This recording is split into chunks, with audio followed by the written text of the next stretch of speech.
from Harry Caray's Italian Steakhouse in River North, it's the annual Toast to Harry. Holy cow! On the Rokon Show with Anna DeVlantis here at 720 WGN.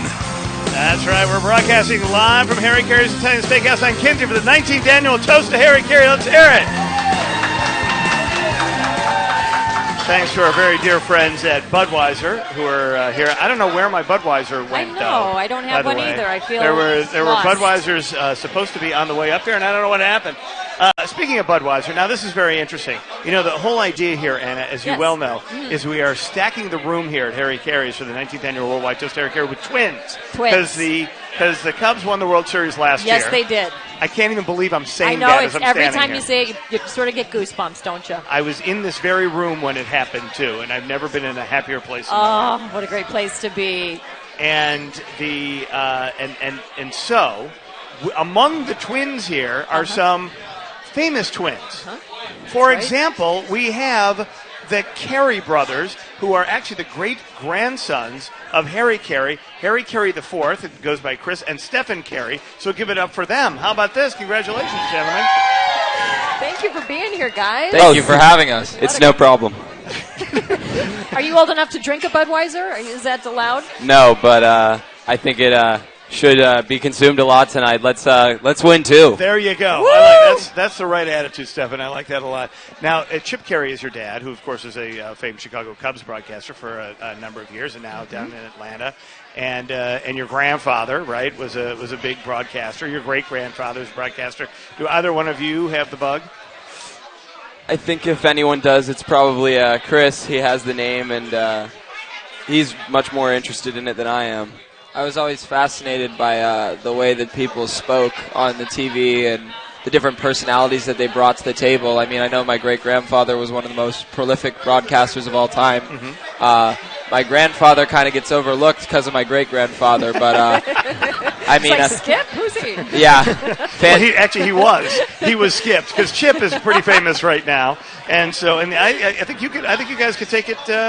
You could take it the whole way. So it skips a generation, and you're good. I see what you did there. Yeah, That's pretty funny. Right? Everybody says that one of us should be the play-by-play announcer and the other one should be the color commentator, so we could be in the booth together. Love that idea. I think that would be an interesting idea. Are you both sports fans, though? Like, you really kind of Absolutely into the game of baseball? It's Absolutely. in the blood? I played baseball for the longest time, and then I decided for a change of pace. I play lacrosse now. It's like one of the best games I've ever played in my life, and he's a soccer player. Nice. But there's nothing like a good old-fashioned game of baseball. You know, sitting in the stands, seeing the culture. I mean, we were here for the World Series, and I have literally seen nothing like it. The fans, the support, the passion. It was just fantastic, and it was a great experience to be a part of it. You know, interestingly enough, when the Cubs started winning in the World Series, people were bringing green apples, and they would lay these green apples on our table, and we would be like, why are there green apples? So then we found out about the famous quote from Grandpa Harry, and it all started making sense. And green apples, of all things, were some kind of symbolic of the Cubs to win it all. Yeah, no question about it. As a matter of fact, at your great-grandfather's resting site, let's call it, it's like that's what people were bringing. You know, some people bring flowers and stuff like that to graves. It was bushels and bushels of green apples to your great-grandfather's grave. It's a pretty amazing thing. It's just a true testament to the devotion that all the Cubs and Harry Caray's fans have, that they can treat us as well as they do for as long as they have. Yeah. You know, I've been here since I was born, and nobody's treated me better than the Chicago natives have. It's fantastic. Well, and that's the thing, too. You know, we talk about Harry all the time, and Harry was a guy that did bring together that divide in Chicago. Chicago's blessed to have two Major League Baseball teams, right? It's pretty rare now to have that. And generally, as you know, Cubs and Sox fans don't like each other, but they both love Harry. So it's, you know, one of those things that was such a magic part of of who he is. And, and Skip, we can joke about Skip, but, he's a Hall of Fame broadcaster. I know. Your dad is, too. I mean, the pressure's on you, too, right now. So somebody here has to pop one out, all right? Talk about impossible standards. Exactly. That's what I would think. Well, your great-grandpa brought so much happiness to Chicago. I mean, there's a reason his legend has lived on all this time. So much happiness over the years, and he was such a unique broadcaster. I mean, I imagine you've kind of had to study it, haven't you? Because you didn't live it yourselves. You're too young for that. Right. He did it his own way, and I think that's what a lot of people were attracted to about him. He didn't just follow the guidelines that every announcer did. He made his own path, and he created his own way of doing things. Yeah. Well, I think that's true of all the greats. It is. Right? It's sort of like that point. American Idol thing. Simon Cowell was saying something important when he was like, make it your own. Right? I mean, that's really true of artists or people in this business, or even anybody who's very successful, is that they have to find a way to make it their own. And there's things about your great-grandfather that, I don't think you boys should learn ever. But was it back to that Budweiser idea? Yeah, well, even more than maybe Budweiser, if you know what I mean. I mean, he might have gone a little harder than that at times. But he was awesome. He had, what is great is that Harry Caray's has they've got his diary from a couple of the years. Oh, really? Yeah. Oh, boy. I don't know if you've never seen this, right? No, I haven't. You know what? They've It's really shielded good. them from it. It's very good of your parents to keep this from you. I just want to say 1,600 bars in a year. They didn't keep it away from me. 'Cause I got here early yesterday, and I was shocked that 1,600 bar appearances in 1 year. Well, that's during the baseball season, though. You're traveling. Yeah. Sometimes you have a long night, 3-hour game. That's true. Yes. 7 extra innings. But the damnedest thing was that your great-grandfather actually chronicled all of that. And I don't understand. I do understand. He was trying to do it to write stuff off. Let's just be honest. That's what was really going on here. It was a tax dodge. But as he was doing it, he was so specific about who he was meeting with. And then, all of a sudden there'd be like, met with Ronald Reagan. It was like, what? What? This is in the 1970s. Wilt the Stilt, too. Yeah. And Stan Musial. Yeah. I feel left out of this conversation. You don't even know about this. You got to educate your brother here. Yeah. No. What he doesn't know doesn't hurt him. He doesn't want to be a broadcaster. I know, right? Yeah. Yeah. This is for you. This is for the broadcaster's eyes only. Special stuff. Yeah. So, all right. Well, here are the Budweisers. The ice cold Budweisers have arrived. So, what do you get? So now you guys are in high school. Yes, sir. Right. And what are you guys getting out? We are. Juniors. We're juniors. Right. We live in St. Augustine, Florida, the oldest city in America. Excellent. Which is interesting. I just flew up this morning from Jacksonville because I had a game last night against the Bulls school. But it's really a culture shock. We used to live in Winter Park, Florida, a suburb of Orlando. Right. Which was convenient considering that the Braves have the spring training at the Wide World of Sports in Disney. But St. Augustine's it's a smaller town it's a different sort with of a completely different feel, but it's great coming back to the metropolitan life in Chicago and seeing all these bright faces in the Cubs jerseys. How often you guys get back here? Are you in Chicago? This is the most that we've been up here in a year. I mean, we just don't have time for it. Right. I mean, we should have time for it because me and my brother kind of just sit on our butts all day, but, like normal teens. But, why don't you guys go out and play? Does anybody ever say that to you? Go out and play. Yeah. Too much, actually. All right, let me ask you this, though. Has anybody from the Cubs organization tried to sign you yet to a broadcast deal later on? You know how right now, there's colleges that are looking at 8-year-olds and stuff LeBron like that? James' son. Exactly. Lionel Messi's son got signed to his former club at 1 week old. Yeah. No one's come up to me. I've had the local. Steph's had the opportunity, and he's been blessed to have the local news interview him and all that stuff for lacrosse. So he's, definitely taken his broadcasting-ish skills to that and answering. Ish. It's like a true brother. I don't think we would complain about being drafted per se out of high school. Yeah, drafted for broadcasting out of high school. Yeah, that never happens. All right, now we've been trying to figure this thing out about identical twins because you guys actually look very much alike, right?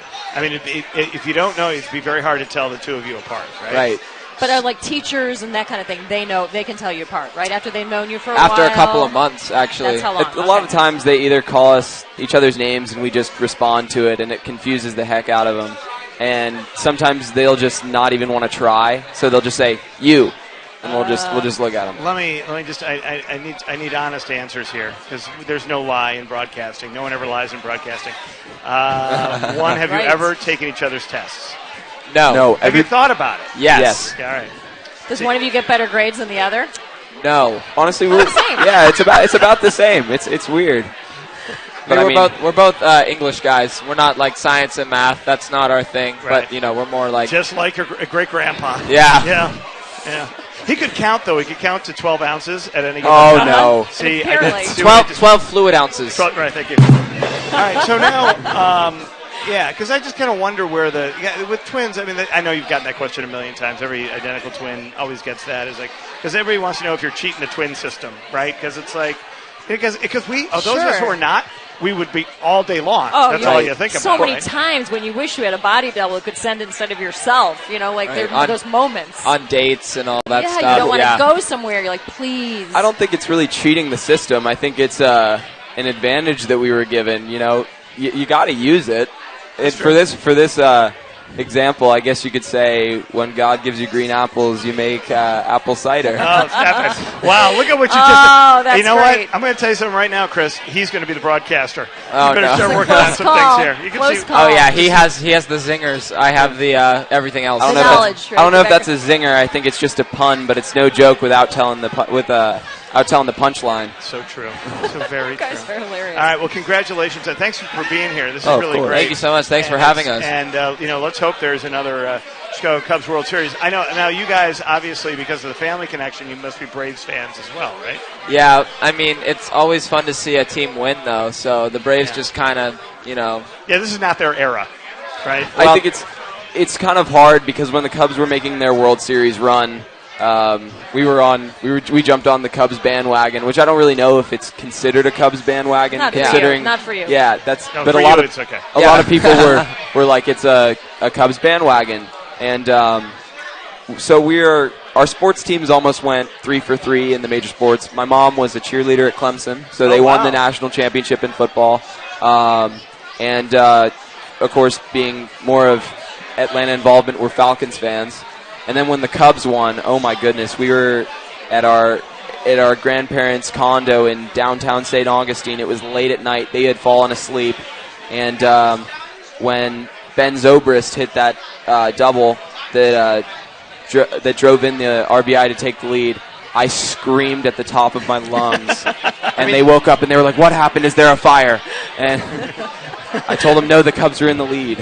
Not many people know this about us from around the country, but in Chicago, everybody knows that we grew up here over the summers when we were younger. When my dad worked for WGN, right. And I mean, the way the Cubs treated him and the way that the Cubs treated us is something that we'll never forget. I mean, we were on the field, Cubs onesies. I mean, the players were nice. My sister got to run around with Barney back when that era was cool. So it's definitely had a significant impact on our lives and has shaped us into who we are. The Cubs will always be in our hearts. They were an amazing organization, and back then run by the guys who now run the Blackhawks, who've won 3 Stanley Cups. I don't know if you heard about that. Phenomenal. Whatever happened to that Atlanta Falcons team? What happened to that? What happened there? Do you remember? I don't even remember what happened at the end of the season. It was just a really Tom Brady showed that he is one of the best don't say that in front of her. Of all time. Just Tom drive Brady's her nuts. Perfect, exactly. See, they agree with me. They're very smart. Wasn't it 28-3? 28-3. It was 28-3, wasn't it? 28-3. I was going home. I was counting my money and I was going home. Best Super Bowl ever. Right. Right. That's how that They went. were counting their money in their minds, and that's why they lost. So maybe the case. Well, your mom has done a great job with you. You guys are extremely impressive. I know you said she's out here. Just going to give thumbs up to mom. Yeah, she's the she greatest. has. It all goes to her because she has to deal with a lot. I mean, when my dad leaves for baseball for 6 months, she has to deal with us, my little brother, and now she has to deal with my older sister when she comes home from college for the summer. So she's got her hands full, and she still makes time for us and makes time for us to be able to do this stuff. Just remember, Grandma Dutchie is watching at all times. So she's got eyes in the back of her head. Well, she's got radar. I think my sister's a lot closer to Grandma Dutchie than we are right now. She's attending the University of San Diego. Yeah. She's majoring in international business with a double minor in Mandarin Chinese and psychology. Yeah, I'm telling you, it's a great family. Yeah, congratulations again on all the success in the family. I wish you two the best of luck. Yes. I know you guys are going to be something, whatever it happens to be. Just remember us, Thank okay? you. Oh, of course. Oh, yeah, for sure. I hope we can come back another time. Yeah. We'd love it. One of them is going to be president. The other one's going to be the Cubs broadcaster. I can tell you that right now. Let's Great hope prediction. not. Let's hope I'm not not. going to tell you which one's which. All right, right now, Violetta Paramedics standing by with the WGN Traffic Trouble Spots brought to you by Blaine's Farm and Fleet. Coming in on the Eisenhower, it's an hour from Thorndale to the old post office, 50 minutes back out. Inbound Dan Ryan's heavy as well, 45 minutes 95th to the Burns Circle, 30 minutes on the flip. For traffic on the 7s or 8s or anytime on demand, get the Traffic Chicago app, pre-approved by Econet Mortgage. Just search TRAFFIX Chicago. I'm Violetta Paramedic, live from Harry Caray's.